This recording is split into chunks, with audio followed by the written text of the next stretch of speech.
আজকে আমি রসমালাই বানাইতেছি। যদিও এখানে আমি রেসিপিটা শেয়ার করিনি, মানে রেসিপি দিলে অনেক ঝামেলা।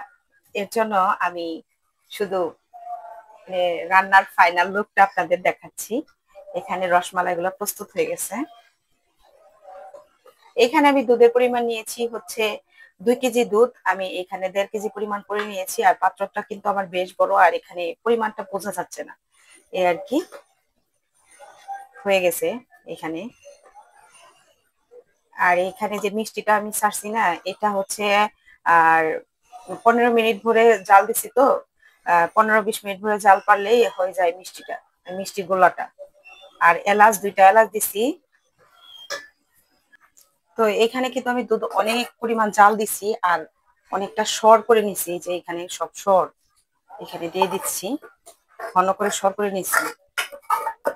এটুকু মানে 2 কেজি দুধ ছাড়াই আমি আলাদা সর করে নিছি, শুধু সর আর সর। একটু ফ্রোজেন করে নরমালে রাখলে মানে অনেকদিন ধরে খাওয়া যায়।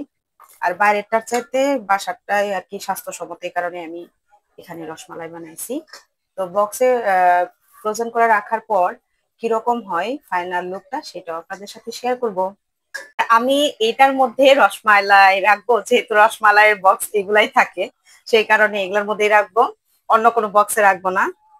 তো আমার এখানে রসমালাই অটোমেটিক হয়ে গেছে। অনেকক্ষণ জাল পাচ্ছি, স্কিপ করে দিছি।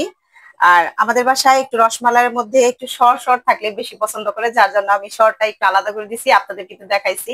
তো এখন এটার ফাইনাল লুকটা আপনাদের সাথে এখন শেয়ার করবো। আমি এখানে কিন্তু ফ্রন্ট ক্যামেরায় মানে ভিডিও ধরছি, এই কারণে আমার ডান হাত বাম হাতের মতো লাগতেছে। আপনারা আবার ভাববেন না আমি যে বাম হাত দিয়ে রান্না করতেছি। তো যাই হোক, এখানে আমার রান্না শেষ। এটা এখন আমি নামিয়ে ফেলবো। অনেক সুন্দর হয়েছে। আমি এখানে সম্পূর্ণ বেড়ে ফেলতেছি। তৈরি হয়ে গেল আমার রসমালাই। আর দেখেন, আজকে সারা দিন ভর এইটা জাল দিছি অনেক কষ্ট কইরা। সত্যি কথা যেটা, গ্যাস যে পরিমাণ ফুরাই এই সমস্ত জিনিস রান্না করতে গেলে। আর দুধের কালারটা কিন্তু একদম পুরাই লালচে লালচে হয়েছে। আর আমার সম্পূর্ণ মানে মিষ্টির যে ইয়াটা গুলাটা ওইটা পারফেক্ট হয়েছে। একটু বেশি নরম নরম করছে কিসের জন্য, কারণ এটা ঠান্ডা হওয়ার পরে এই জিনিসটা আরেকটু শক্ত হবে, এই কারণে। তো কালকে সকালে এটার ফাইনাল লুকটা আপনাদের দেখাবো, আর খাইতে কিরকম হয়েছে সেটাও বলবো।